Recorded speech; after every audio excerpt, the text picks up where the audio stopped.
friends, welcome back to Amy Bakes. I'm Amy, and today we are going to do a fun little recipe. It's one that you might have seen. It's all over the internet right now. It's called a 3-ingredient cookie or a 4-ingredient cookie, but I want to make sure that I give proper recipe credit. The recipe I actually found in my Southern Living Incredible Cookies book, and this is the 5th edition of this book, and it was printed in 2003. So this recipe is about 21 years old, and it's actually called Cake Mix Cookies. So that's what we're going to do today. Super simple, super quick, super fantastic. So let's go over the ingredients and supplies we're going to need. As I mentioned, it's a 3 or 4 ingredient cookie, and so what we're going to need, the base of it is a cake mix. And you can do this any. You can do a devil's food. You could do chocolate. You could do strawberry. Be cute for Valentine's Day. You could do lemon. So really just whatever your favorite cake mix is. So you're going to have one cake mix. The original ingredient says it's an 18.25 ounce cake mix, but that was 21 years ago, and over time they've gotten smaller. So don't get hung up on that. So just get the cake mix of your choice. You're going to need half of an 8-ounce tub of Cool Whip, 1 egg. You're going to need some powdered sugar for rolling, and this is an optional add-in that we're doing. The original recipe does not call for chocolate chips, but we're doing, chocolate fudge, so why not throw in chocolate chips? And your supplies, you're going to need a bowl to mix your batter in. You're going to need a bowl for your powdered sugar to roll around in. You're going to need a spoon. You don't have to use a cookie scoop, but it does make it so much easier. You're going to need a baking sheet with parchment paper and a spatula. Okay, the first thing we have done is I have already preheated my oven, and we are going to throw our dough together. And we're going to start by mixing in we're going to put our cake mix in there. Any cake mix of your choice. Then we're going to add 1 egg.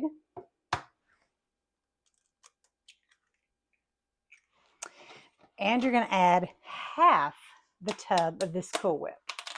And you don't have to get hung up on making sure you get the exact amount, or you don't have to weigh it out or anything like that. Just go in and eyeball it.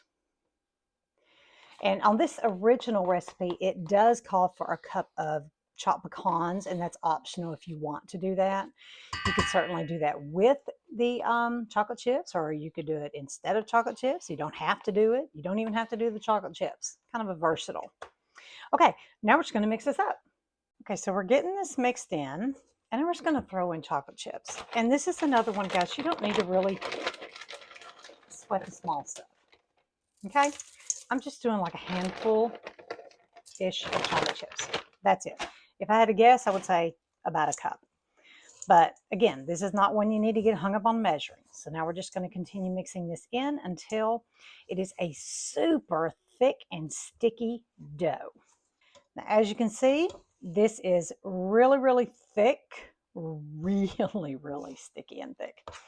The recipe says to dust your hand with powdered sugar and then just make cookie balls. But I found it easier to just go ahead and use a cookie scoop. So what I'm going to do is just scoop out and drop it in the powdered sugar. And I'm just going to scoop a couple of them. And I'm using the medium-sized scoop. It's not the small one that's about a teaspoon's worth. It's probably, I would say, a tablespoon, maybe a tablespoon and a half worth. So, and then I'm just going to reach in here and just roll these little guys around in powdered sugar, get them nice and coated. And then we're going to set them on our baking sheet about 2 inches apart.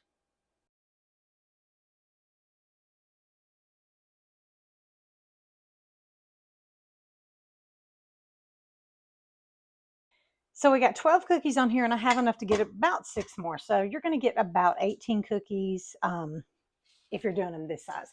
And we're going to pop them here in the oven. And the recipe says for 10 to 12 minutes. I made them yesterday to kind of experiment. And 12 minutes, they were actually a little too soft. So I'm going to check them at 12 minutes. but yesterday I baked them to 14, and that's probably what we're going to do again today. I think I forgot to mention that your oven is going to be preheated to 350 degrees. I think I forgot to mention that. I want to show you here at 12 minutes what they look like. And that is too soft. So I think we're going to go ahead and go in for that additional 2 minutes. Just remember that every oven cooks a little bit differently. So if you want to start checking at 10 minutes and 12 minutes, and just kind of adjust according to how your oven cooks. But that'll give you just a kind of a place to start. Okay, it's been the additional 2 minutes, and now we have got 14 minutes. Let's take a look at these now. So you can see they're very nice sized cookies. Let's see. Yeah, that looks a lot better. I'm touching them, and they're not so soft that they're just kind of pushing them in and collapsing. They're still holding a little bit of their shape. So I think that's good. We're going to let these set on the cookie tray for 2 minutes, and then I'll transfer them over to a wire rack to cool. So we're going to go 2 minutes and then move them over. Okay, these have cooled now for 2 minutes, and I'm just going to very carefully transfer them over to the wire rack. They are still very soft. And then I will cook my last 6 cookies.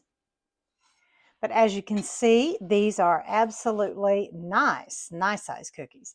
And they are delicious. They are ooey and gooey, and they're chocolate, and they're chewy, and they are so good. And they require zero experience in the kitchen. And even better than that, they don't make a big mess. So they're super simple. It would be a great thing to do with your kids. They'll love mixing the dough up in the powdered sugar. So I highly recommend you make these. They are absolutely delicious. They're fun to make. They're quick. They're easy. I really do hope you give them a try. If you have any questions, feel free to leave me a question in the comments. I'll put the original recipe in the comments for you as well. And like I said, if you have any questions on this recipe or any of my recipes, actually, just leave me a comment. If you want a more traditional cookie, I do recommend you check my videos and look up the only chocolate chip cookie you will ever need. That is a great recipe as well. Before we go, I want to take one of these cookies and I want to just kind of show you what it's like. Look at that, very soft, fudgy, chewy, all at the same time. Very, very good. So definitely, I hope you guys give this a try. I think you'll be glad you did.